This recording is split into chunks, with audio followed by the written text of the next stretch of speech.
Welcome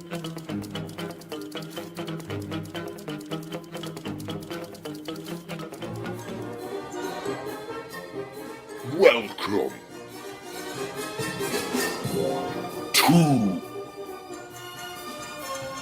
Hello everyone, welcome, Merry Christmas. There's a lovely smooth shot. I love this shot. Live on YouTube. The one, the only. Hello everyone and welcome back to the Filmmaker Talks live on YouTube. And I do have another guest for us this week. You all will know him. Here he is. Hello everyone. Welcome Blueview, how are you today? Hello everyone, yes, good thanks, how are you? Welcome Archie. Hello. Hello Walter. I'll just turn you around so everyone can see you. How are you Walter? Jordan, how are you movie one? Hello Lucas, thank you so much for having me on the channel. To the stream. Hello Josh, how are you? I'll bring him in now, the man himself. Movie book, James. How are you today, James? Hello, I'm good, thank you. See this That coming. is a long video, Jake. With viewer Skype calls and guess the theme tune. Featuring guest appearances from Movie Book, Blueview, Alex Pitt, Film Geek 13, Movie World, and many, many more brilliant Blue Tubers. This is the Filmmaker Talks live on YouTube.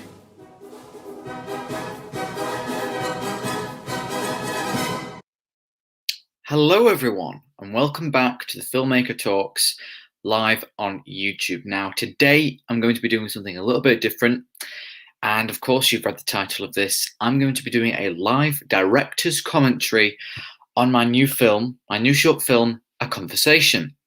And again, you know, today it's not usually it's on a Wednesday or a Thursday evening, but it's on a Sunday at 3 o'clock. So the viewers might vary. Right now, I'm not doing very well for viewers. I can see, and it's a small number compared to my usual numbers of people watching. So whoever is watching live, hello, thank you for joining. Thank you. It seems that most people must be busy today if they can't make it because the views are just terrible. But anyway, thank you for those people who are not busy and who are dedicating their time to this stream today. I really appreciate that. And this is going to be kind of a companion piece to my evaluation. I will put a time code to when the actual commentary begins, which will probably be soon. And of course, the people watching the replay or watching live, please get involved, ask questions. That would really help. And if you haven't seen the film yet, because I don't know why you'd be watching a commentary if you haven't seen the film, the link to the film is in the description. Go watch it, because I guarantee you, as when you finish watching it, come back to the stream, I will still be talking about it because I've got a lot to say here. And so, yeah, if you've got any questions, if you've got anything to add, please do so. Currently, the views are not too good, so I don't know whether or not to wait a while and just see if we get more people joining. I did put this out on Instagram and things like that, but it seems that people must be busy today. I mean, I did get one person who very kindly they told me, listen, I'm going to be busy, I can't make the stream. No one else did, you know. So I'm just going to go on my other tab here.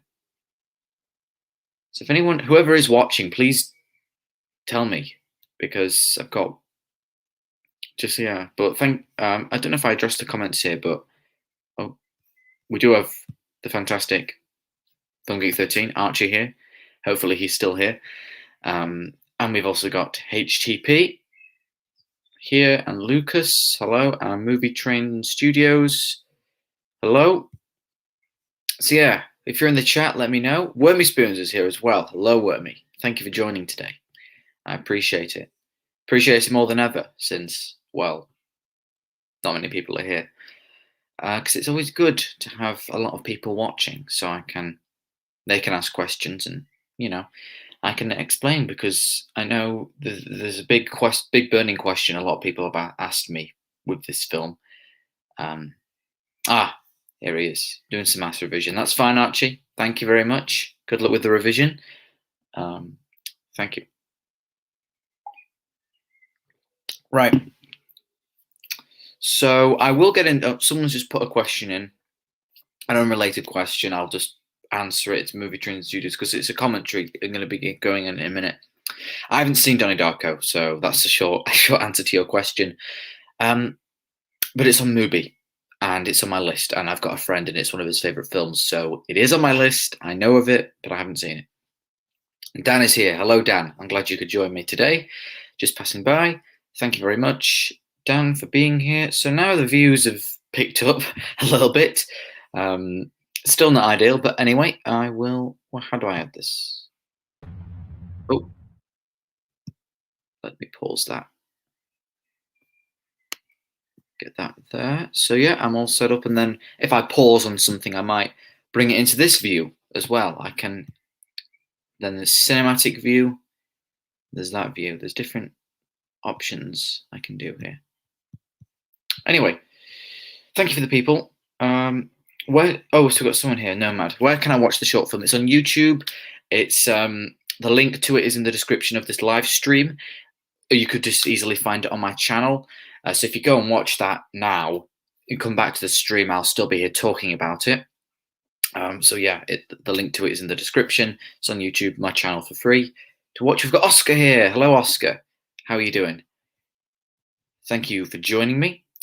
Right. So without further ado, I'll get on with it. Yeah, and like I said, people, please, if you've got any questions, influencers, whatever, I'll probably cover that anyway, but I will talk about it, and I want to know your thoughts on it as well, because I know a lot of really kind people wrote reviews for it on Letterboxd, which I really appreciate and really helps me.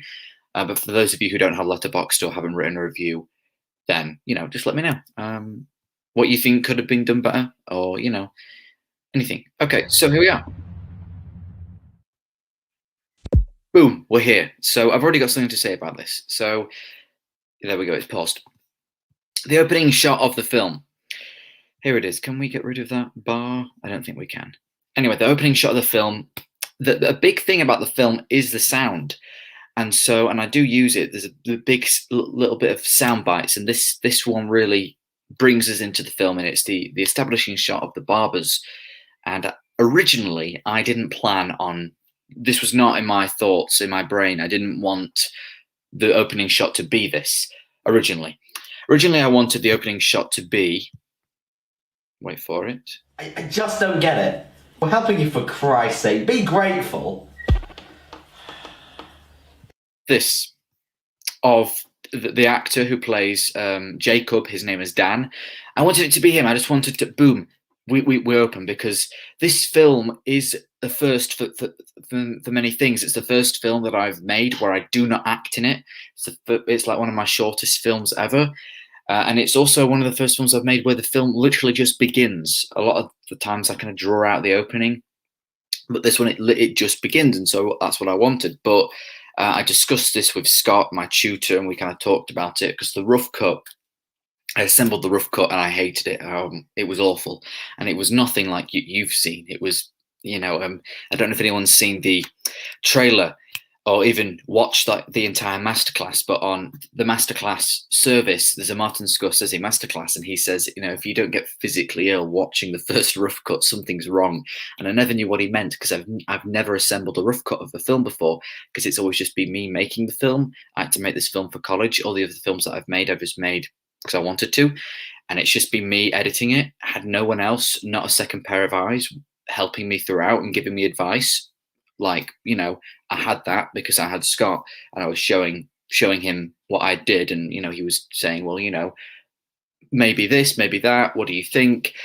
But when when I did Melancholy Man or Pulchitudinous, it was just me making it, and so I would just edit it as I would go along. I wouldn't assemble a rough assembly cut of the film. I would just edit it as I envisioned it. But I assembled the rough cut with no kind of sound effects, no music, no nothing, just what I kind of originally planned. And I managed to squeeze it down. I cut stuff up with like L cuts and J cuts, which are kind of a recurring editing that I do in this. to kind of cause it. And so, yeah, and then so I decided maybe not to go with just his face, because for anyone who doesn't know, or for just an audience, not myself, who has worked with this project for so long, they're going to have no idea where we are. So, and it is a nice opening shot, boom, and I like the noise that it makes just to go in here. And there's what's it, a J cut. That's the first J cut of the film, where we just hear him talking, and then we go to him, and it's a very close up shot.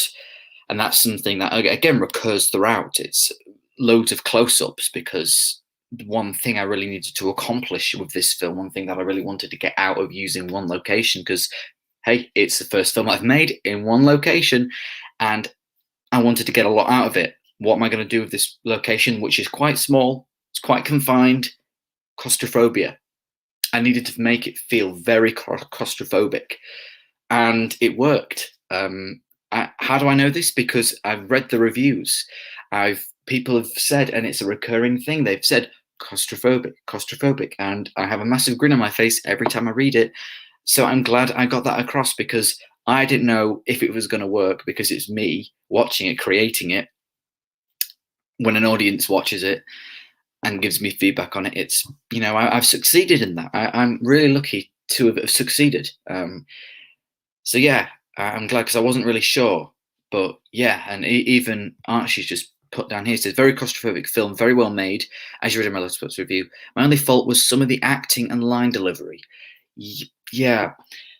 I don't know if the actors are going to watch this. I don't know if the actors have read the reviews, but there's been some criticism of the acting, which I will have to address, because it's just been it's been brought up, and I will get to that. And Dan just put here, he says, what was it like working with actors? What were the benefits of working with actors? I mentioned about this in my Letterboxd comments.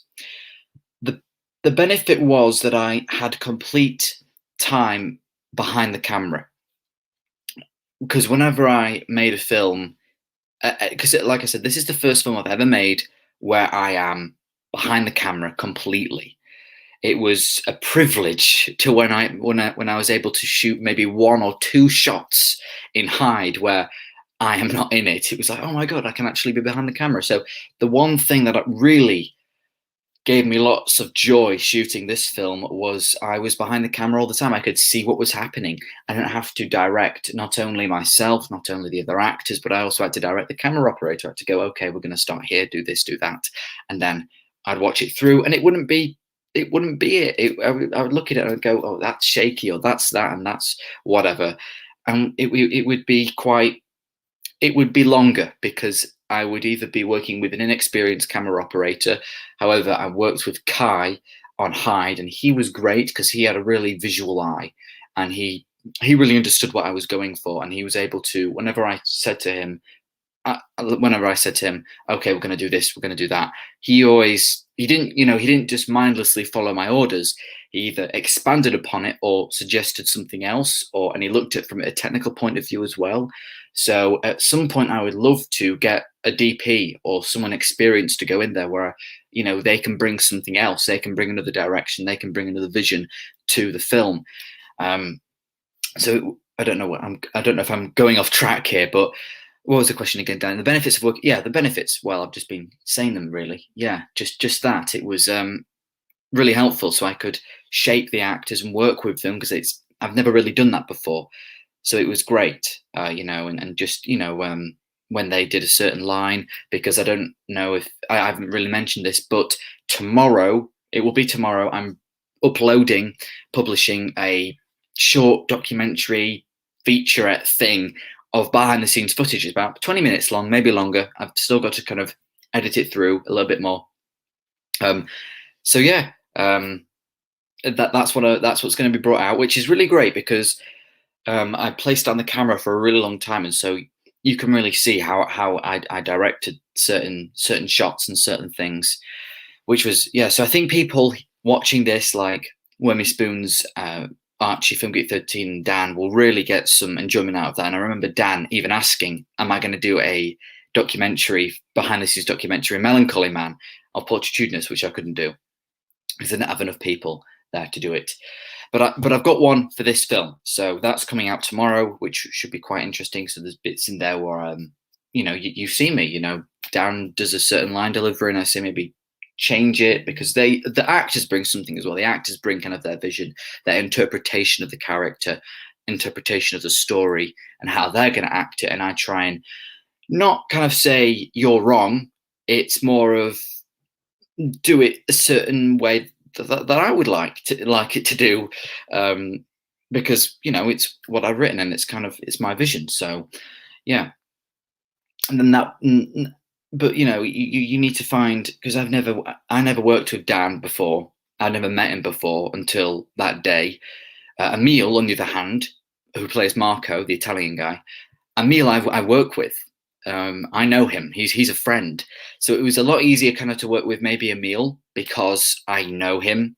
It's easier kind of to be more. But with Dan, it was still easy because he's a great guy, and he was really relaxed. He was really we were always joking, having a lot of fun.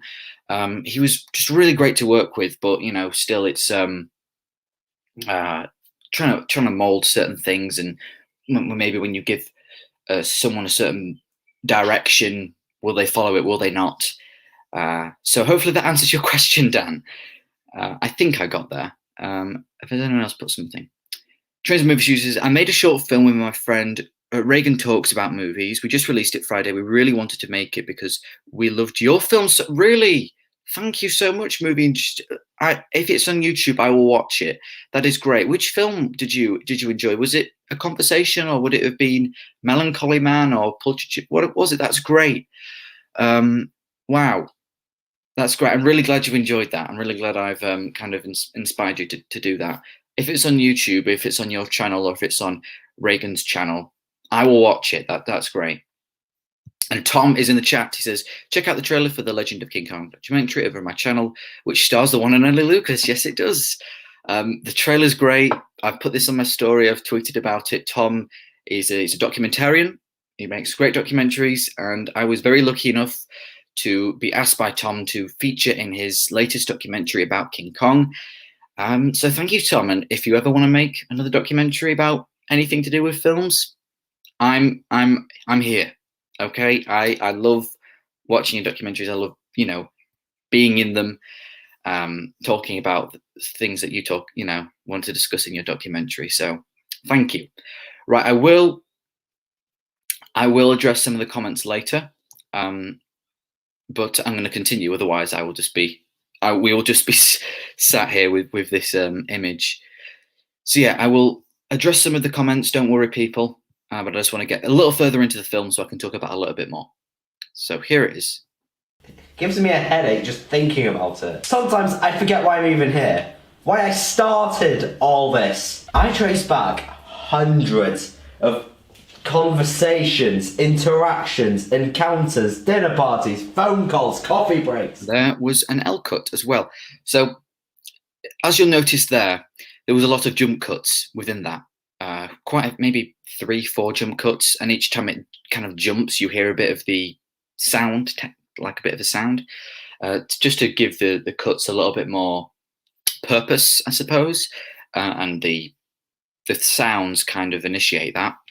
But originally, when I shot this, it was all one take, and I never envisioned jump cutting it down, because I kind of had to compress the film down, and it made it tighter, it made it sharper.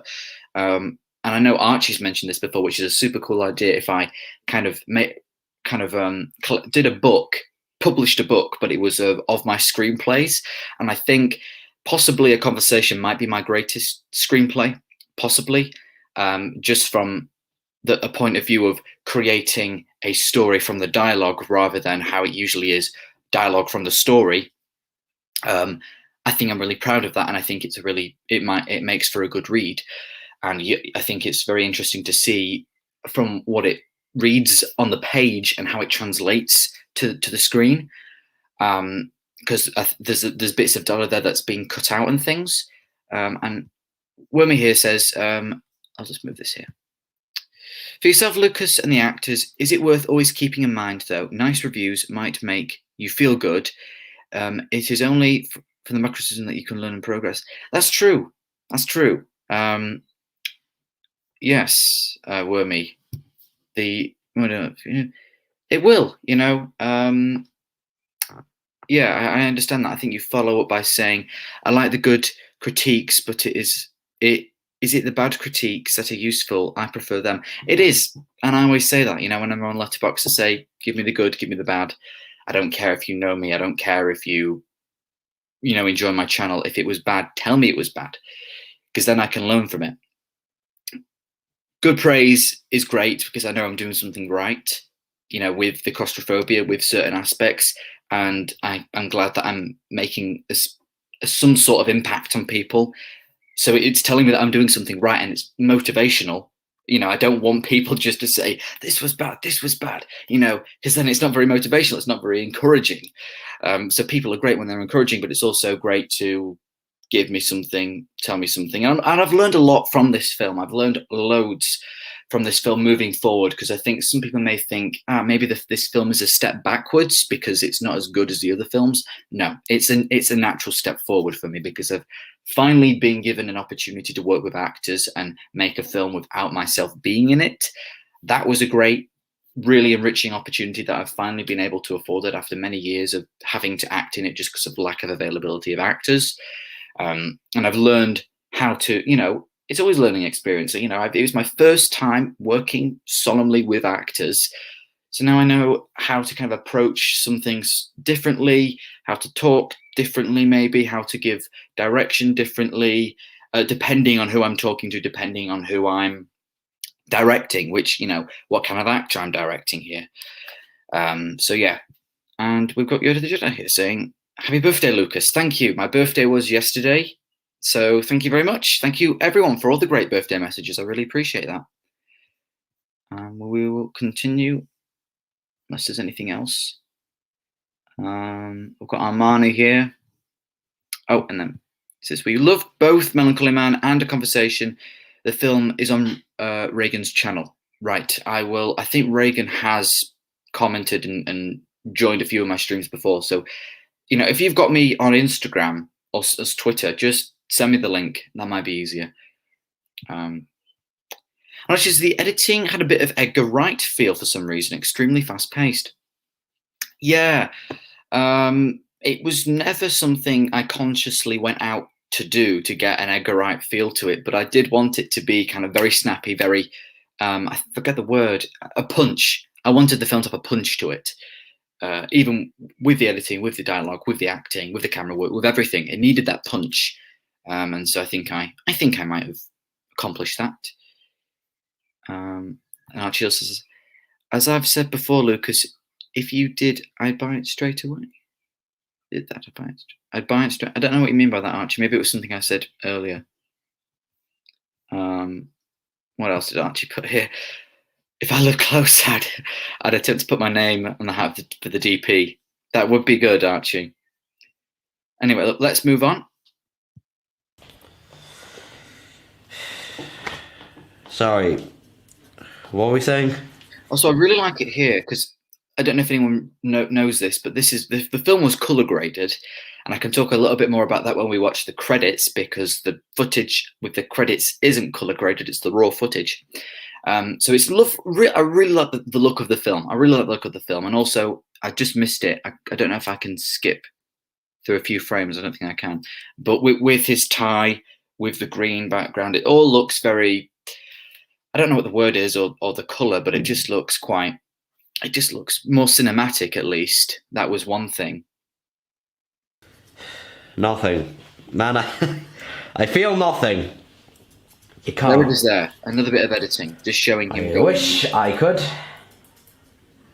but you can't.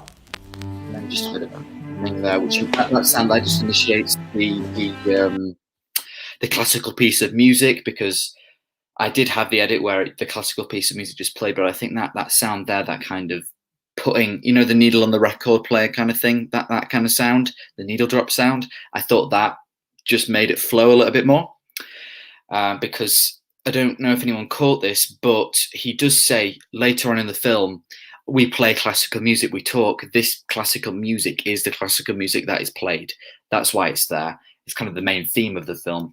And also this bit here, the camera follows Emil as he puts down his tools, his scissors and his comb. And hindsight doesn't really make any sense, because I don't know why he's carrying his tools. Maybe it would have made more sense if he went to get something, maybe a bottle.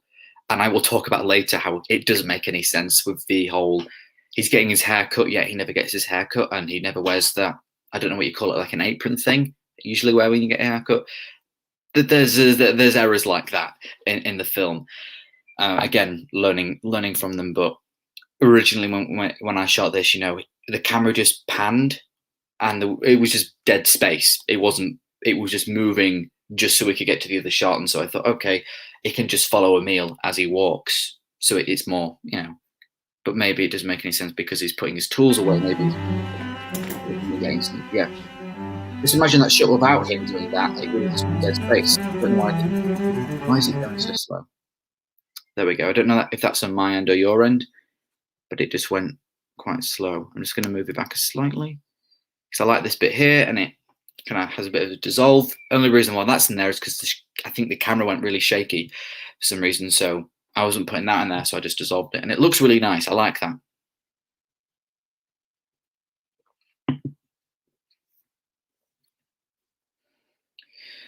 I don't know if I'm just looking at the comments. We've got Armani saying happy birthday. Thank you, Armani. I appreciate that. And I do like that image there of Dan.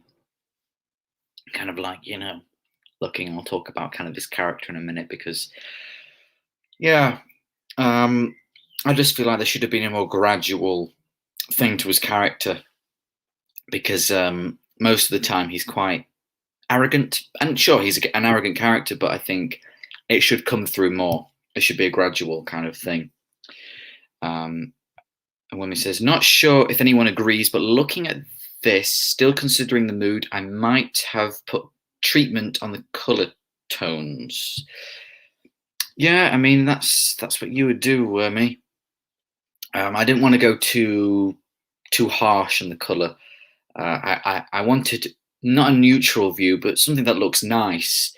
And I think I got that across. I didn't want to go too cold or too warm, and I tried it. It just looked ugly.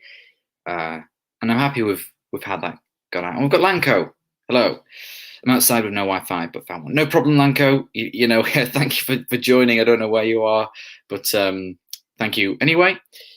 Oh, and he doesn't have Instagram or Twitter. How else could I share the link? You could email it me. My email is in the description of my channel.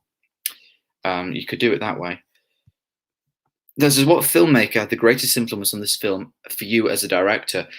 I think one name comes to mind, which is Robert Altman.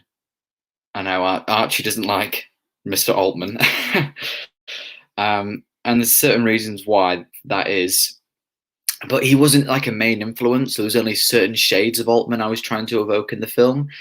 I'm sure there was someone else, because I did watch an Altman film in preparation for this as kind of research, but he wasn't a director that I was, you know, he's not a favorite director of mine or anything like that. Altman, yeah, mainly because of the zooms. There's one here, you know, where he's sat like that. Tasteless. What are you talking about? Altman he's a great, you know. I'm not the biggest fan of his style. Don't get me wrong. Nashville's good. I'll have to watch it again. But I love Shortcuts and The Player and stuff like that. And I just love like the fly on the wall type of thing, because he has his own style of that, where it's kind of just like the camera's always moving. You've always got these zooms. It's great. But then you've kind of got, there's always just certain types of directors. Like you've also got someone like Edward Yang, who his fly on the wall realism of shooting a scene, or shooting an entire film rather, is so kind of unintruding, whereas Altman is opening the door. You know, everything, you know, we live in a society where things happen behind closed doors. Altman, especially in Shortcuts, opens that door up. The camera's always moving. It's zooming in, zooming out. yang. We watch things through frames. We watch a beating through a window. You know, conversations happen off screen. I like that certain times, but here, because I hadn't seen an Edward Yang film when I had made a conversation back to Altman just the zooms. I like that, and I don't even have a zoom lens. That's why as well it looks quite noisy when it really zooms in. I need to get a zoom lens. I don't want to go too crazy on the zooms. I don't want to be, you know, copying Altman. But was there anyone else? Obviously, Kubrick must be in there because Kubrick is my favorite director ever, and Kubrick is in there just because it's going to be a subconscious thing, isn't it? Because everything, you know, I just adore everything Kubrick does except for his awful film Fear and Desire, and probably Killer's Kiss as well. Isn't too great. But apart from that, I don't know, because I'll probably get back to you, Dan, because offhand, unless maybe Fincher. Can't believe I forgot that. Fincher was a big one as well. I really adore and admire what Fincher does. I love his direction style as well.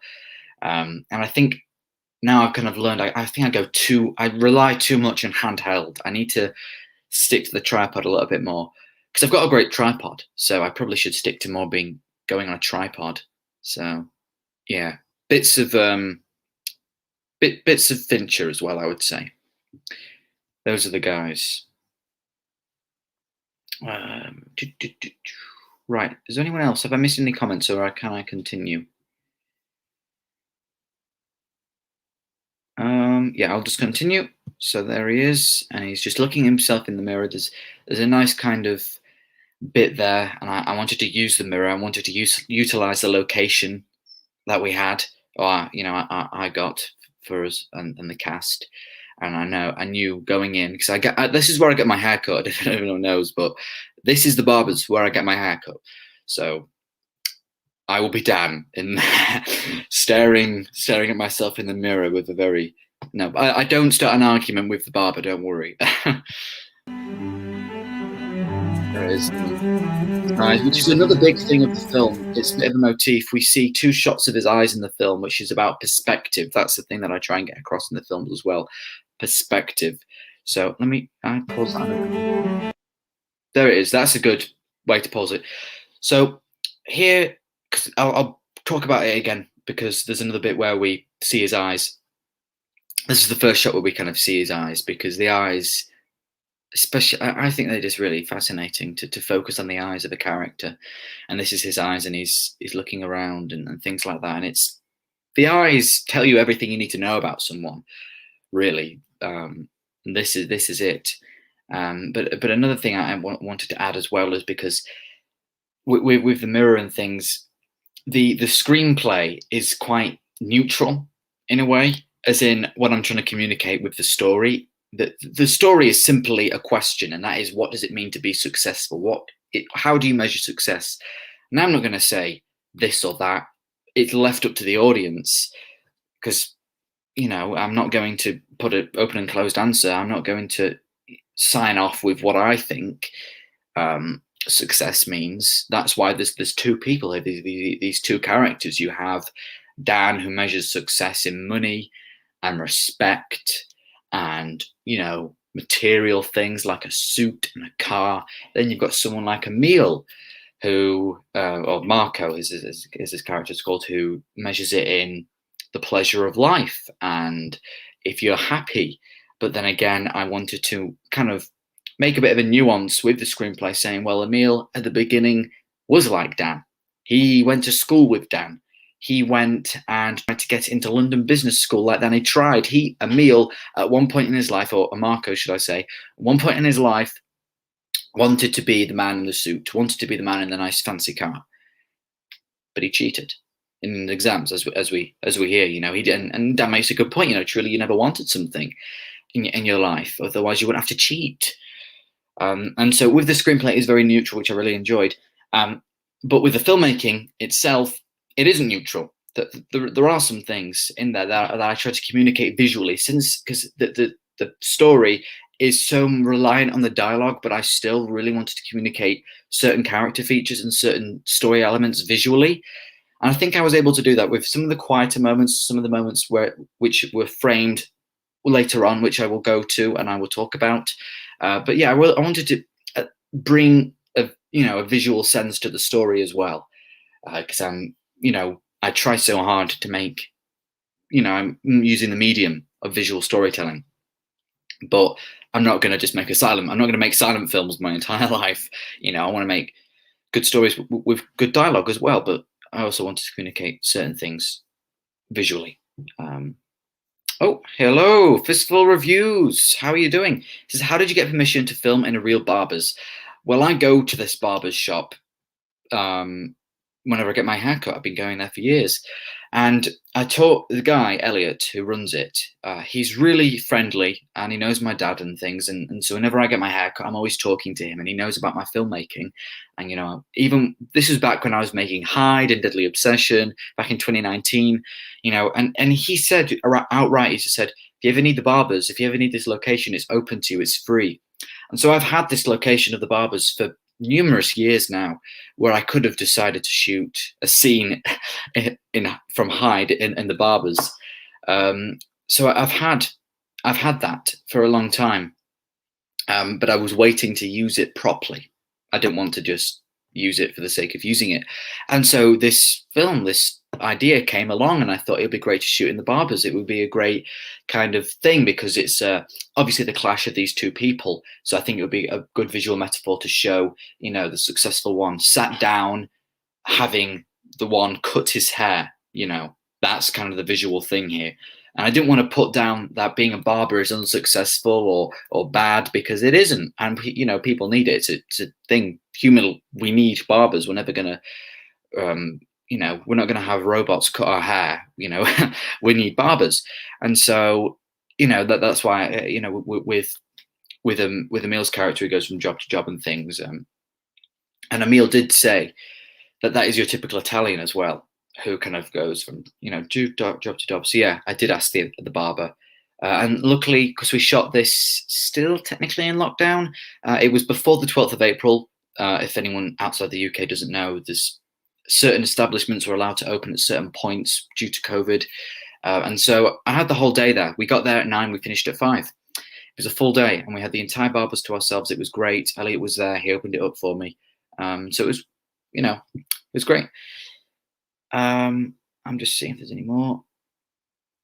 We've got Wormy says, if I click on this comment, I would be curious if you ran into the grayscale, because I imagine that would add sort of a claustrophobic feel. Yeah, but I still wanted the image to have a bit of pop to it. The only way to know actually would be to run different treatments and decide between them. This is a point of personal taste. Oh, I see. I'm reading back the comments now to disagree with me. Color grading fits well with the film, definitely personal. Yeah, it does seem it's a personal taste thing. Yeah. And also, Fistful Review says, to ask in Hyde, how could you film in the restaurant area? I work there, yeah. And also that restaurant is featured in my music video as well. So I worked there. So that's another location I had at my disposal where I waited. So that simple answer there, yeah. I just worked there and I asked, could I film there? Because my restaurant is open 7 days a week. So we shot in there during the changeover. I think if it closes at 3, reopens at 5, and so that gap there we had to shoot. And actually, we didn't have enough time. That's why you can see a continuity error. You can see a change in lighting, so we had to do it with 2 days. I just wanted to do it in 1 day, but we couldn't. Anyway, that's talking about Hyde. We don't want to talk about that. We're going on, and I've seen your comment, Dan. I will get to that, but I just want to plow on with the film. But yeah, I think this all spawned from me talking about eyes and perspective, because that's another thing. Yeah, I always kind of bang on about perspective of the character, perspective of the camera, and things like that. That's why I love stuff like Rashomon and even Jackie Brown, seeing the same scene from a different perspective. I love that. I'd love to do that one day, properly though. I don't want to just copy of those films. Anyway, there he is. And this music here. Hey, just be careful, okay? The kind of it's adding the claustrophobia. I feel I didn't want this film to be a comfortable experience. I didn't want it to be one. Yeah, I don't want it. That's why I was trying to get for the claustrophobia. I didn't want it to be comfortable. I wanted it to be really kind of tight and not nice. That's why I had quite a lot of close-ups to make people feel a bit uncomfortable, and the kind of constant sound of the, like the little bits of, I don't know how to really do it, but you know what I mean? And that kind of mimics the frustration that Dan's character feels. Well, maybe not frustration, maybe that's the wrong word to use, just maybe the irritation, perhaps, as well. And we get to that in a moment where we go back in time, earlier, for when Dan's character, Jacob, arrives at the barber's, and it's revealed that the usual guy isn't there, and he gets really annoyed. Don't worry about it. And there we go. That's another one as well, I think, to add to the claustrophobia, with the lens flare coming from the lighting. I think that was a really nice shot there. And again, this was edited. I think there's 3 shots here. There's a bit. This is the shot. He gets the tissue, he wipes it, and then he sneezes and it falls. That was all done in one take, but it was just easier to just cut it down. Really trying to master the cutting the fat, get it down to a nice lean and mean pace, and package, I suppose. But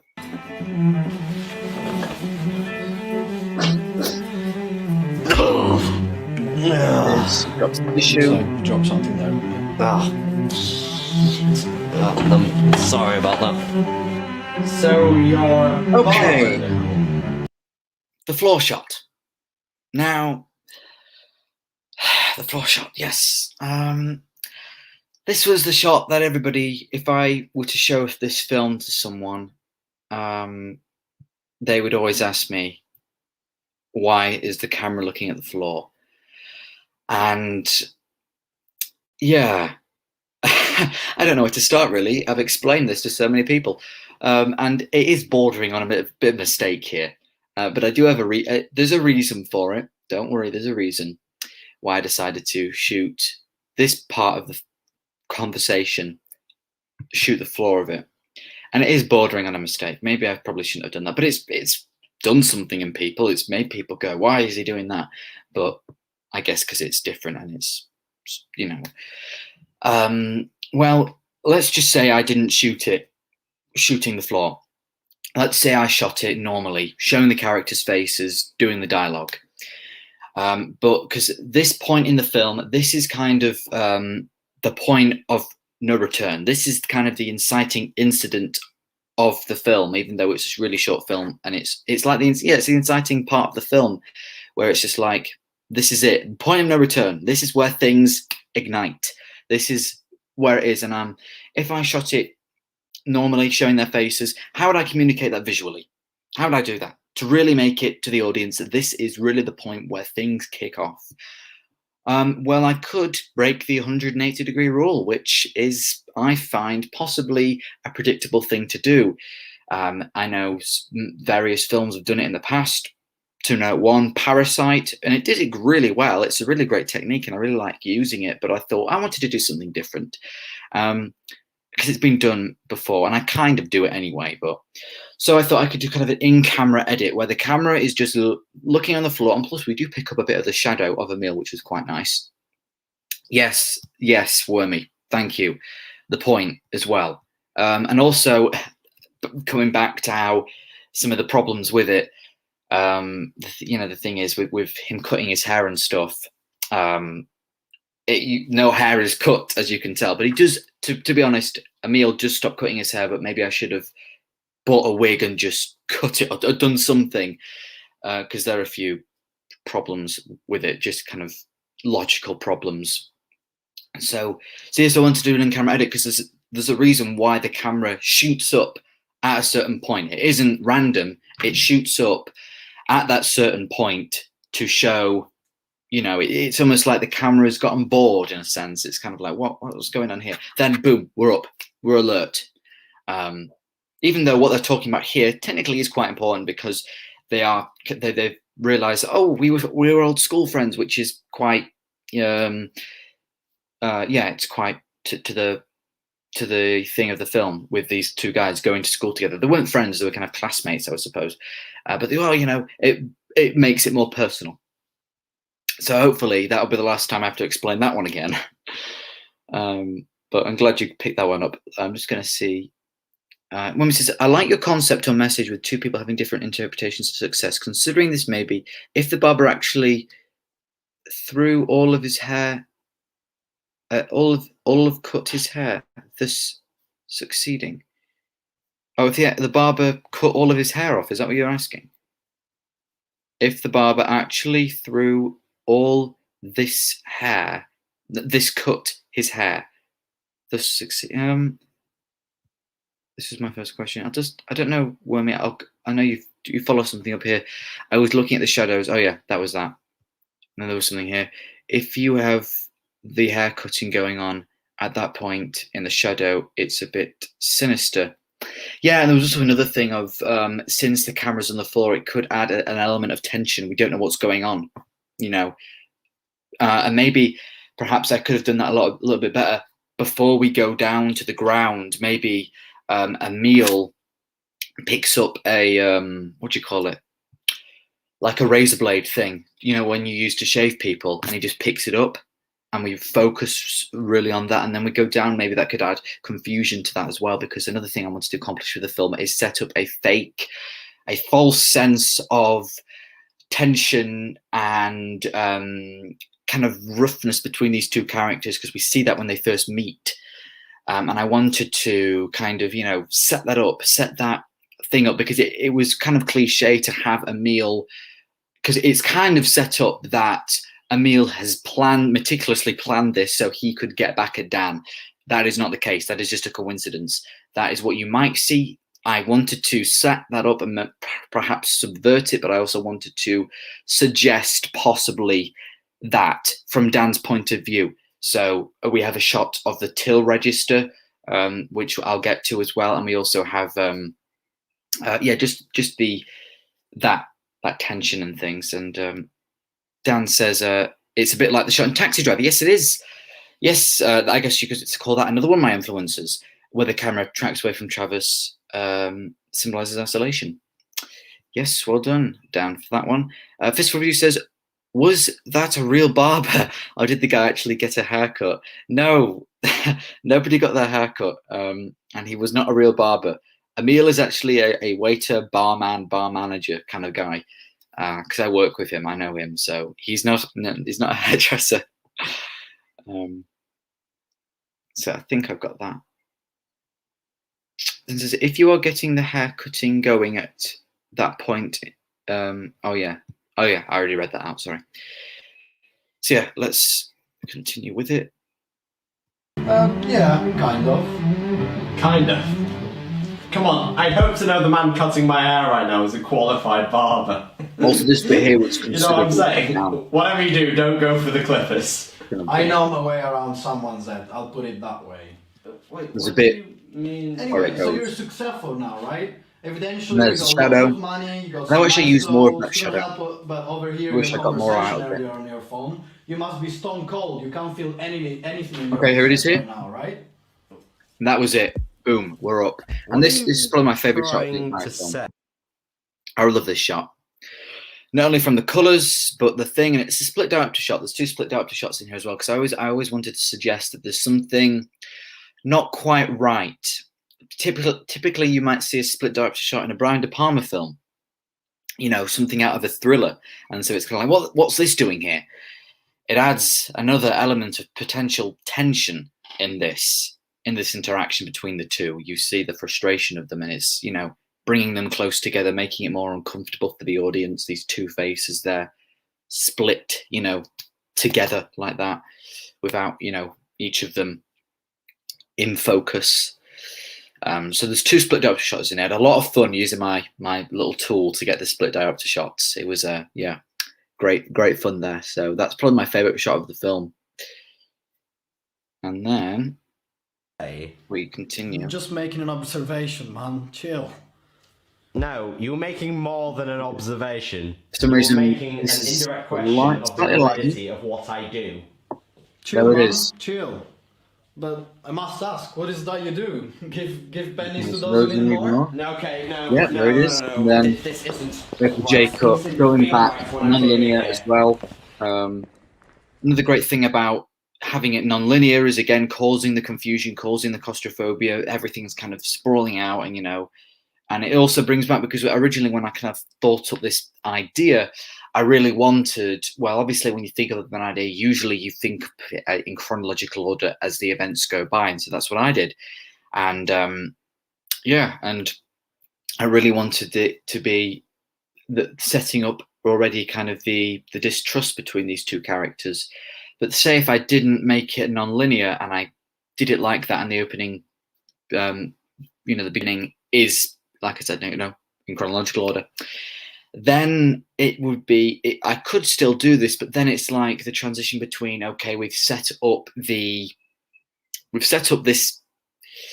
distrust between these two guys, and then I've got to find out a way to try and either write or make an awkward jump cut to Dan either on the phone or Dan in the barber's chair. It was just easier to start there, move back, and also I got to do something I've always wanted to do. I've had a lot of fun doing the match dialogue thing. This comes out where it's matching the dialogue. Hopefully you picked that up. That was something that was intentional. It was written like that. I didn't edit it like that. I wrote it like that. And it was from Silence of the Lambs where I really noticed it. And it's where the head FBI guy is talking to, is it Clarice? Jodie Foster's character. And I think she asked him a question. She's like, so how bad is Hannibal Lecter? And then we cut to an establishing shot of the insane asylum place that he's in, and we hear the guy, head of the institution, saying, "Oh, he's a monster." So that's how it's loaded up. She's saying in one scene, at the end of one scene, a question, and then in the next scene, a character is answering it, but it's you know what I mean. So that's where I noticed it at the beginning. I was like, "Oh wow, that's great! I want to do that in a film," and I managed to do it a few times. Which was great. Yeah. And this shot here as well, I think I've spoken about that. Yeah, just the distrust and non-linear stuff, about that.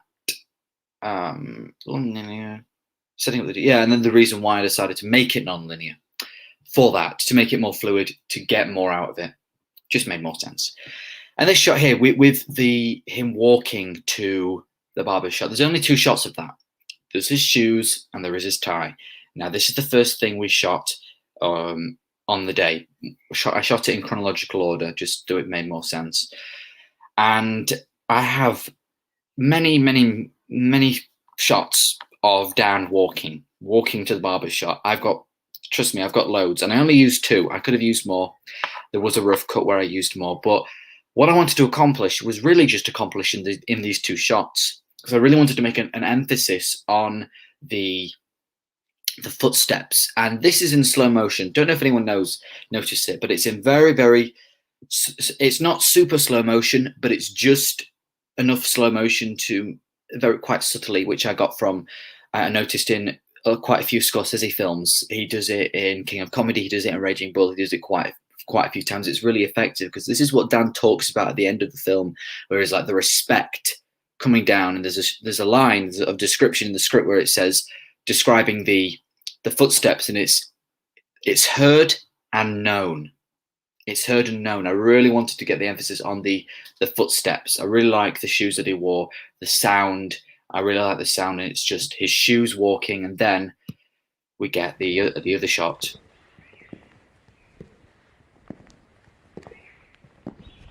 Here it comes of his tie. There it is, and he's walking, and we get a nice selection of colours there: the black, the white, and the kind of maroon colour of the tie. Now, my only problem with this shot is, can you notice the problem? Because I'm glad I paused on this shot, because it's the problem I have with this.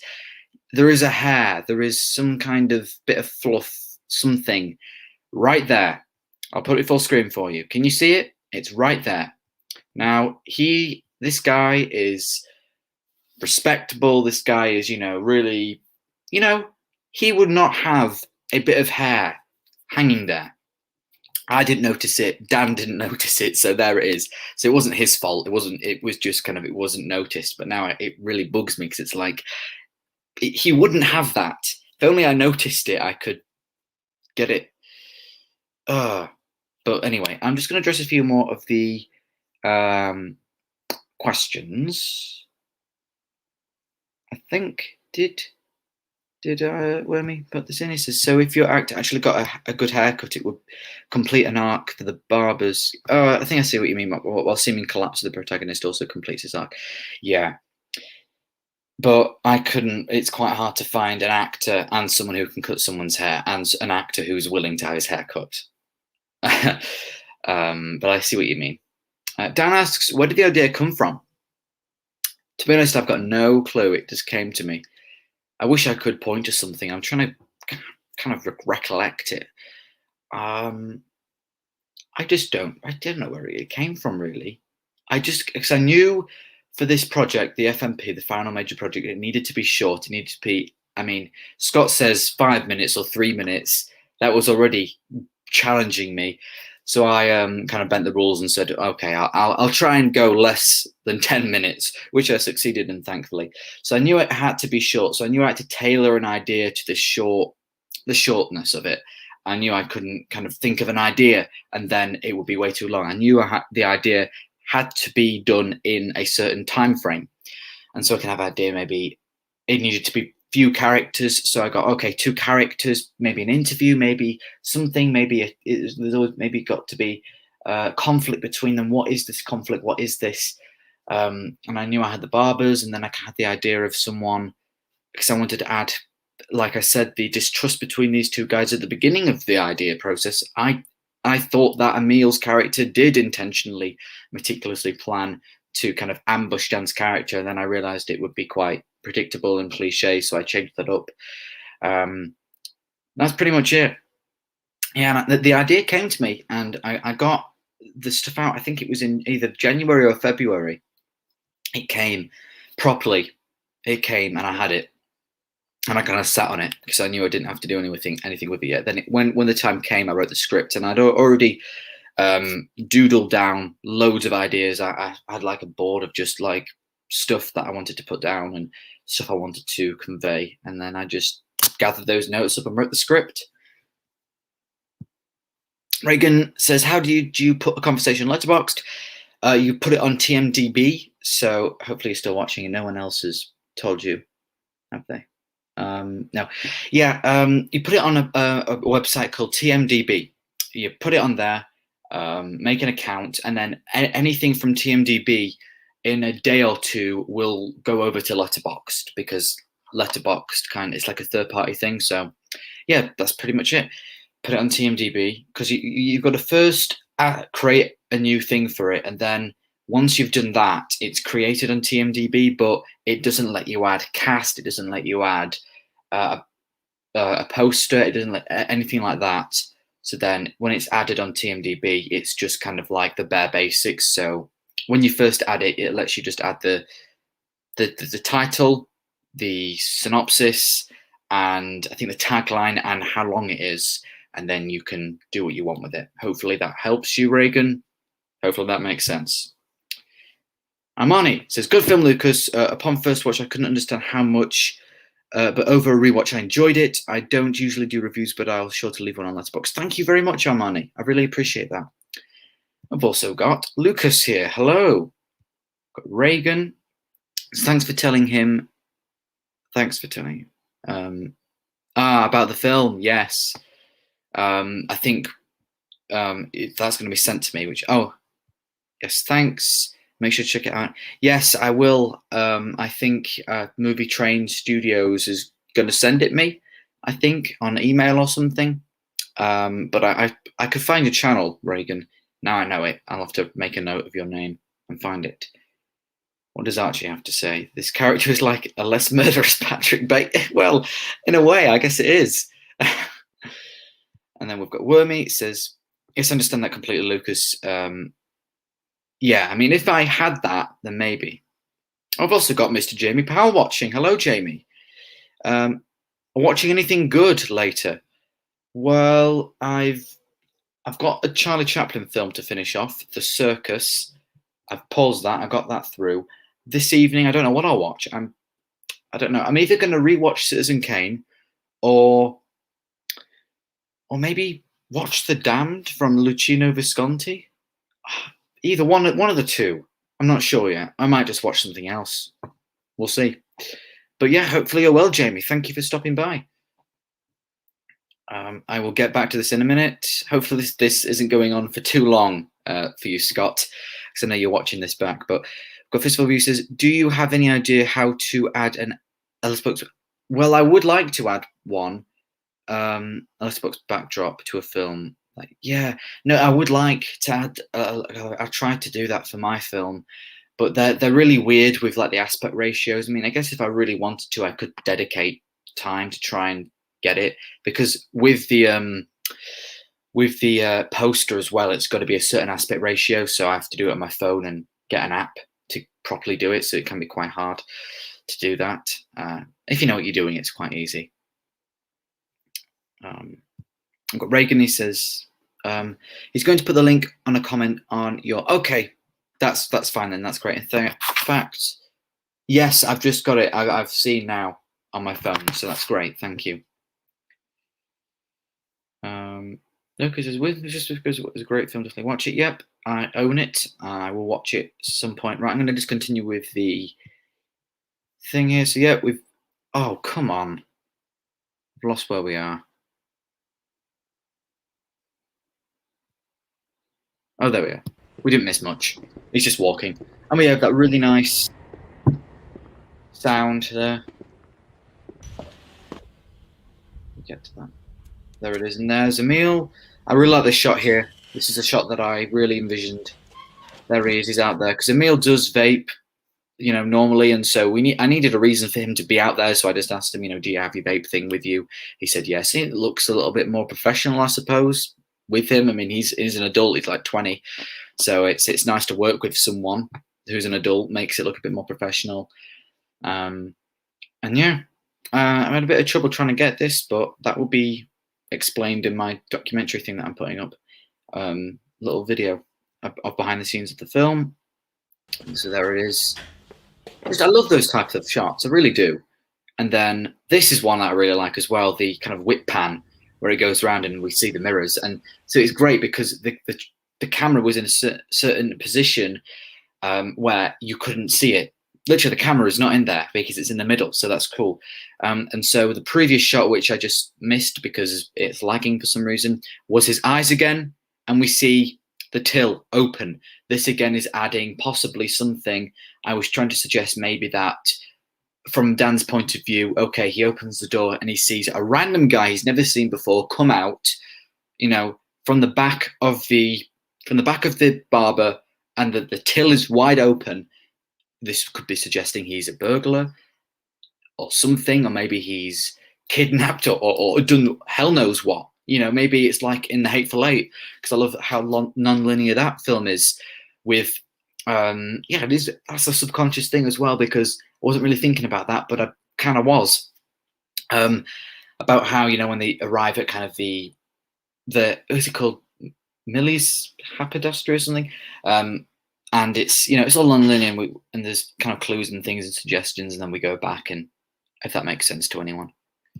But yeah, that's just that shot suggests possible something. He goes, Wesley, and boom, and then we have the music, the do kind of music, up until Dan's character kind of goes and breaks and kind of goes, just stop, because this is the point where this is Emil's turn to talk in a second, but then we have the really nice obviously implementing L cuts and J cuts to make it more snappy and more give it that punch, and also the match cut dialogue stuff. So here it is there. Communicated this with me. You simply don't understand. I always get him to do it. Even when Helen is in and she can serve me, I always have him cut my hair. Hell, I book out the entire shop. I play classical music. We talk. I don't know why you didn't contact me about this. You know, to I like this shot here. It's dolly shot. I'm sorry. Goes in. It just doesn't seem like him to leave me with you. Listen, man, he owns me, and you're in capable hands. And Anyway, I can't it's believe you just leading expect up him to to that. contact you. You're just another customer. It's not like you two are friends. You're acting like you've known him from years. Have you ever even seen him outside the shop? And then here he is here. This is the second split up shot we see of the film. There it is. And this is another really cool shot that I came up with. I think it's quite cool because we've got it here.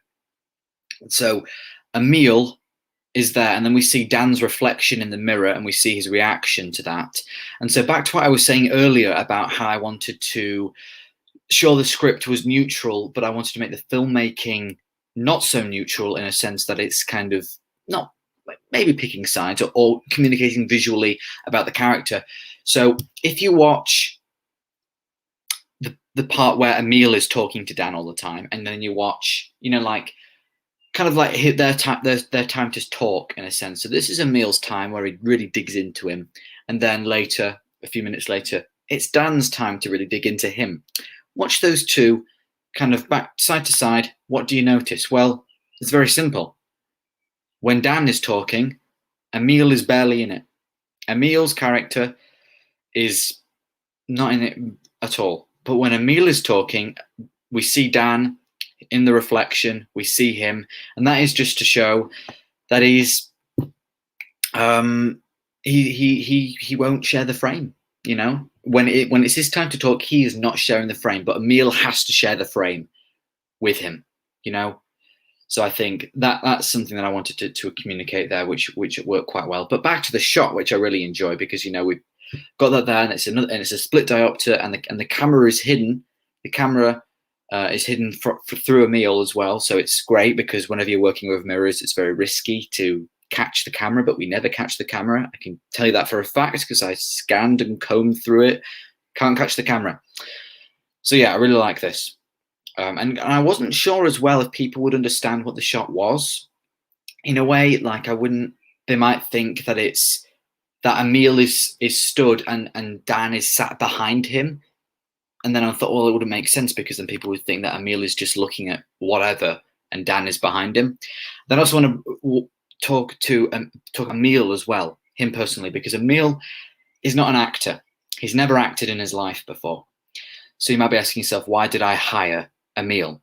Why did I get him in the film at all if he's not an actor? Because I got the casting call and people came to me, and Emil was one of them because he's spoken in the past about, you know, wanting to potentially be in my films and be involved in them. And I thought Emil really matches the character well of Marco. But originally, actually, the character was called Mackenzie. Changed it to Italian name. Also, my middle name is Marco, so I thought that'd be quite nice. So I changed it to an Italian name, and it turns out the character I wrote was also apparently a typical Italian, according to Emil, who is a proper Italian. He moved to the UK for work, and he's never acted in his life before. So let me get to the point, because I think I'm being quite long-winded about this. Emil plays the most relatable character in the film, in my opinion. He's the most down-to-earth character. Most people watching the film, they're going to probably more relate to Emil rather than Dan. So that's why, one of the reasons why, because I wanted his performance to be a lot more relatable and a lot more grounded. So when he arrived on the day, I could kind of shape that into a way, since he's never acted before. Also, if people could tell me, is the connection okay? Because it's saying that, and you know, StreamYard is telling me the connection is unstable. If people could let me know how that is, I would be really appreciated. I'm just looking if it's okay, but StreamYard is telling me the connection's low. So I went on another tab and it's taking ages to load back up to another tab. Right, I'm back on this page now. Good on my end, says Wormy. Good to know, thank you.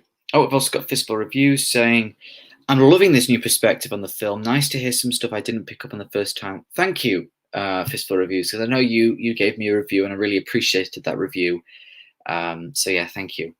Fistful Reviews says the audio and video are really off, and sometimes the video will pause while the audio continues, and then it's yeah, that aspect of it I am fine with. I'm just thinking on kind of, can you hear and see me okay?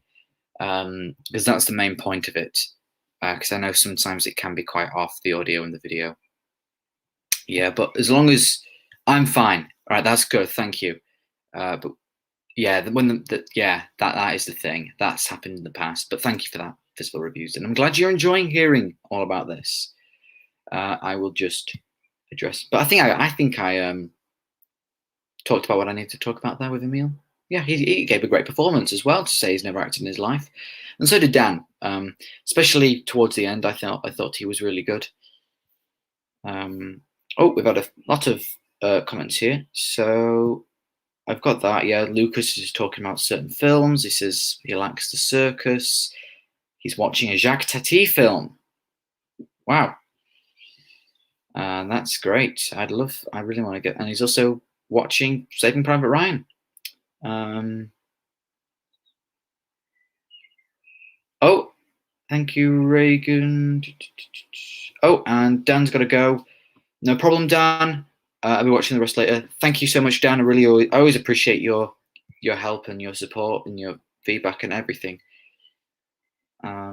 Reagan says the film will be added on Letterboxd in a few days. That's great, Reagan. I'm glad I could help you out there. Oh, bye everyone. He's going now. The film will be on Letterboxd soon. That's great, and I will watch it and I will give you some feedback on it if you so desire. Sorry, I thought that is weird. No, it's okay. It's all right. It's all right. It's fine. Anyway, let's continue. If I can get it full screen again. It's going to go a little laggy, I know that. Didn't think so. The only reason he made things special for you is because I'm really proud of the dialogue here. I really might like even tell your rich friends about this place, but I can tell you this: you were never friends. Here's another one. And this also shot. No, you had good pulls out, it lectures. zooms out, and a bit You of were the one talking. to He was kind the of one be a listening. bit more Just admit that the logistical. only reason why you come here Another is bit to of talk Altman. with the simple I like this bit here where makes it you feel better about goes earning there more and then money boom, than them, it zooms being in and he's there. successful. That's the only Talking shot to there others where he's not make in you it. feel humble, When like you're I wanted emphasis on that word successful. That's why we cut to the close up of Emil where he goes successful. That's the only shot where Dan isn't in it. All the other ones he is.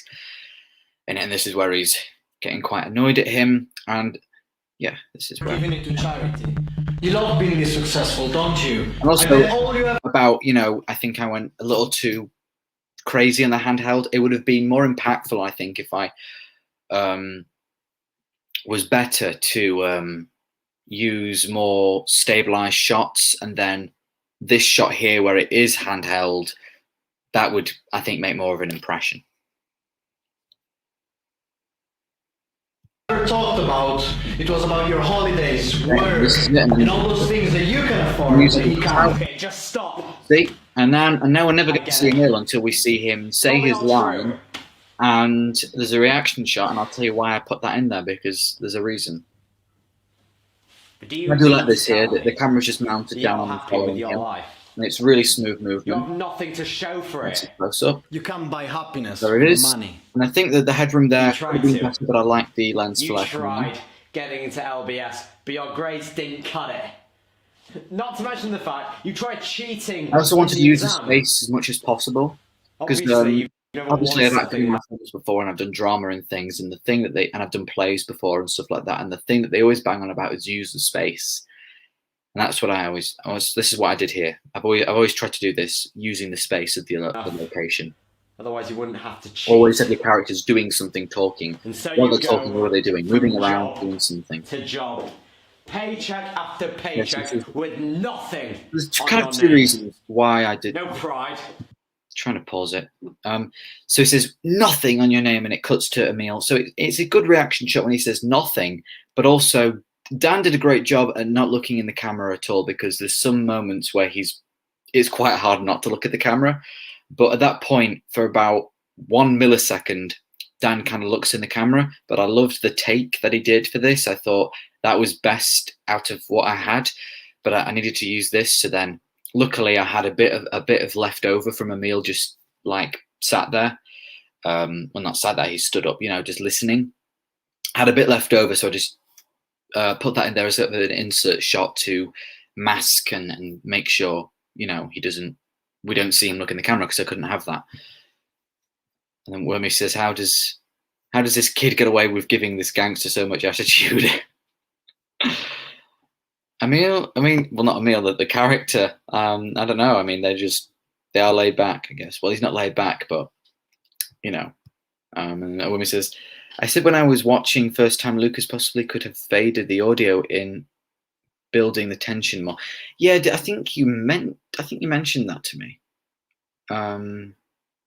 Fading the audio and stuff, or didn't you say like build the audio up or something? So starting off quietly and then working it up to loudness, to making it more louder. Maybe you'll have to elaborate that, Wormy. So we'll continue. No honor. There it is, no honor. I feel happy walking the streets with respect written on me. That's what it is, written on him. But hey, maybe you were the smart one all along. The true irony. And again, he's having a bit of a nuance there with him, because he's got it. You chase a dream, but he's not happy. Not so, what you expected it to be. He's not fully fulfilled. He's not fully happy with it. Yeah, and you see that at the beginning with the phone call as well. It turns around and then it's kind of... At least I have a nice car, right? And the nice outside shot there. And then the ending, which I'll get on to. Feels good to get that. It's a nice closing off point, because, okay, the ending here. Feels good to get that recognition. And the whole room goes to darkness. A spotlight is put on Dan, and we hear a crowd cheering. And obviously, this is an internal moment for the character. In real, this isn't happening. If it was a proper kind of real film kind of thing, this wouldn't be happening. He wouldn't even. He might turn around, but the lights don't go out and the spotlight doesn't come on him. But this is kind of the epitome of what he yearns for. Recognition, and I thought it was a good note to end on.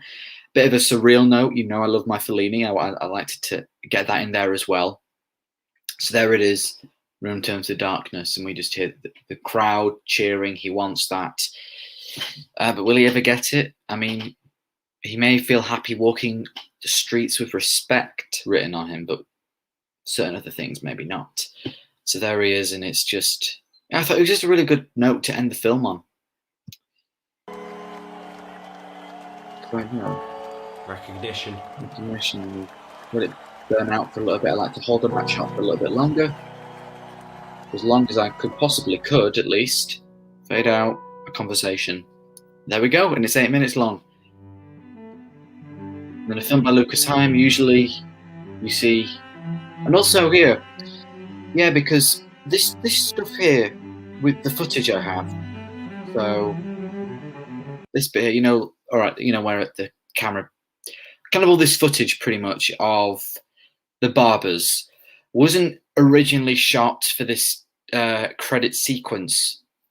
It was originally, what I did was the first rough cut didn't include the shot of Emil vaping in the back. It had Dan, he comes in, and we have a shot of his eyes, and then we cut to this shot here of the camera, and then we cut to a few different other shots of just the surroundings. But I really, really didn't want to leave the shot with Emil vaping on the cutting room floor, because I really liked that shot with it, and I just didn't want to leave it. So instead, I cut this stuff out and made it like you see it. But then when I did the credits, Scott kind of suggested maybe you could spice them up a bit more, make them a little more interesting. So usually I just do a black screen and things, but I think it's nice here. We have a film by Lucas Haim. Usually it's a lot more I put, edited, but I think it's a little more simple to do that. and I was able to do this here with Emil, and then turns, and then Dan's there. So yeah, I just had this footage left over, and I thought, yeah, it was quite convenient actually. And all this stuff is not color graded, this is raw footage. Because you know, we're out of the film now, we don't need to be put through that lens again.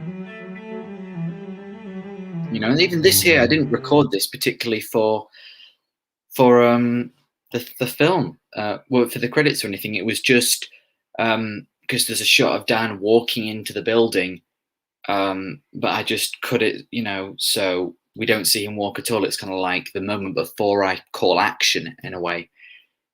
So I just had just enough time to do it. And a special thanks, well, because obviously Elliot and Michelle, they own the barbers, and Natasha Jones, she was great. She helped me out with the casting. She runs kind of a drama thing, and I was struggling for acts, and she helped me out, and I managed to get some. So, well, Dan mainly, because I got him and I never met before. Emil, I had known. Oh, and let me remove this.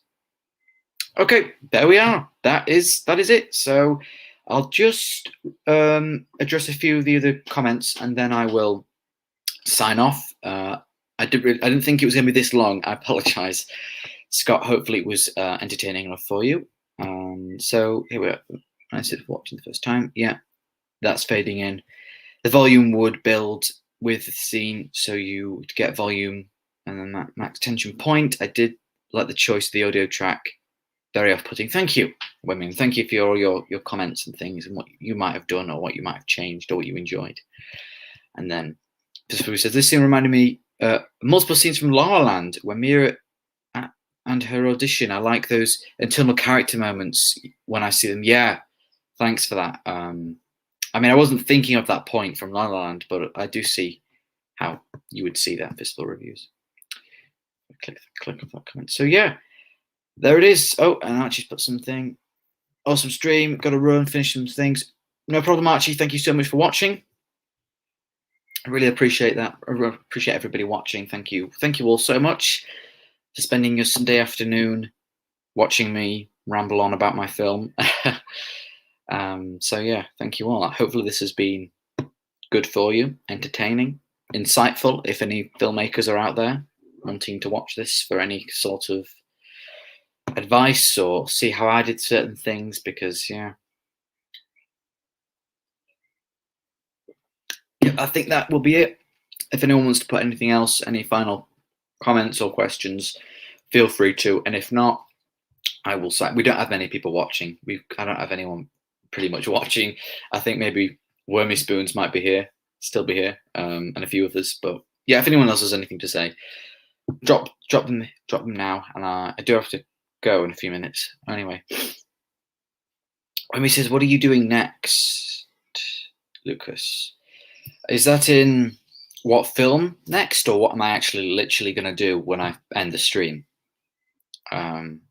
Should just run that up, because the next thing I'm going to do is walk my dog, and then I'm going to finish off Charlie Chaplin film, and then it'll probably be tea time, and then I'll probably get a shower and probably watch a film. But if it's to do with another project, I did not have the time to explain the potential plot to you, because I do have another idea. So yeah.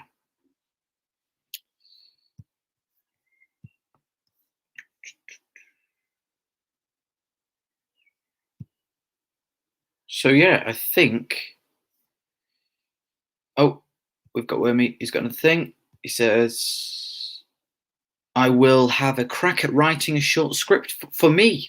Really, Wormy? Well, you don't have to do that. But if you're suggesting between projects as well, I mean, are you suggesting that you're gonna like, okay, crack right? I mean, I don't know what you mean by that, but if you're kind of suggesting maybe you write it and what, and do I read it, give you feedback? But whatever. I mean, if you've got any social medias, Instagram or Twitter or something, you can find me on there and message me about it. Or email me. You've got my email. I don't know if you're expecting me to give you any feedback on the script that you emailed me. And the documentary 20-minute thing I'm on should be coming out tomorrow. So look for that tomorrow. I need to finish that off, just refine a few moments of it. But apart from that, yeah, it should be coming out tomorrow. I think Wormy might just follow up with something. But like I said,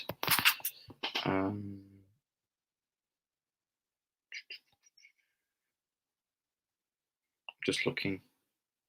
Movie Trains and Studios. I will drop you an email. Give me a press. Okay, yeah, drop me an email and I'll see. But yeah, thank you guys for watching. Thank you, Armani. Thank you, Wormy. Thank you, everybody. Really appreciate that. Thanks for everyone who watched the playback, everything like that. Yep, thank you all so much. And I'll see you again in the next one. See you later.